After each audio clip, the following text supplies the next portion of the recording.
పరిత్రాణాయ సాధూనాం వినాశాయ చ దుష్కృతాం ధర్మ సంస్థాపనార్థాయ సంభవామి యుగే యుగే.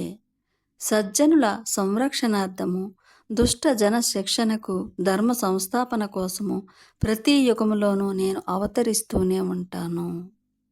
మరి అలాగే పరిత్రాణాయలో పరి అన్నది, మరి సంస్థాపనార్థాయ సంభవామి అన్న పద ప్రయోగాలలో సం అన్నవి ఒకటి ఉపసర్గలు విశేషంగా ఉపయోగించబడేవి. సాధువులు ఎప్పుడూ రక్షించబడుతూ ఉంటారు. సం అంటే రక్షించబడటము. ఏకకాలములో సత్యము ఎప్పుడూ మారదు. ఎప్పుడూ మంచి అన్నది సంరక్షించబడుతూనే ఉంటున్నది. చెడు అన్నది హతం అవుతూనే ఉంటుంది. దుష్ట వర్తనలకు ఎప్పుడు చెడు ఫలితము వస్తూనే ఉంటుంది. ఇది సత్యము. చెడు చేయడాన్ని పైలోకవాసులు ఎవరూ ప్రత్యేకంగా అడ్డగించరు. చెడు చేస్తే చెడ్డ ఫలితము, మంచి చేస్తే పైలోకవాసులు ఎవరూ విశేషంగా ప్రోత్సహించరు. మంచి చేస్తే మంచి ఫలితమే. మరి మంచి కర్మ వలన ఉద్ధరణ, చెడు కర్మ వలన వినాశనము జరుగుతాయి.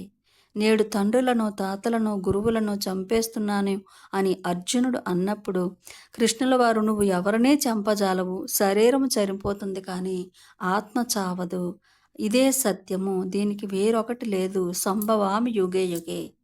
ప్రతి ఆత్మ కూడా ఎప్పటికప్పుడు మరి పుడుతూనే ఉంటుంది, చస్తూనే ఉంటుంది. ఆత్మకు చావు పుట్టుక అన్నది ఒకనొక ప్రయోగాత్మకమైన ప్రయోజనం ఉన్న ఒక గొప్ప ఆట.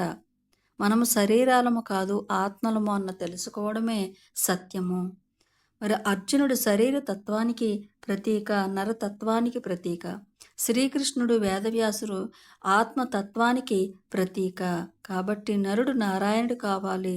నరుడు నారాయణుడిగా ఎలా అవుతాడు అంటే ధ్యానము చేసి, ధ్యాన యోగము చేసి, ధ్యానాభ్యాసము చేసి, మరి పిరమిడ్ స్పిరిచువల్ సొసైటీ మూమెంట్ అన్నది ఈ ప్రపంచంలో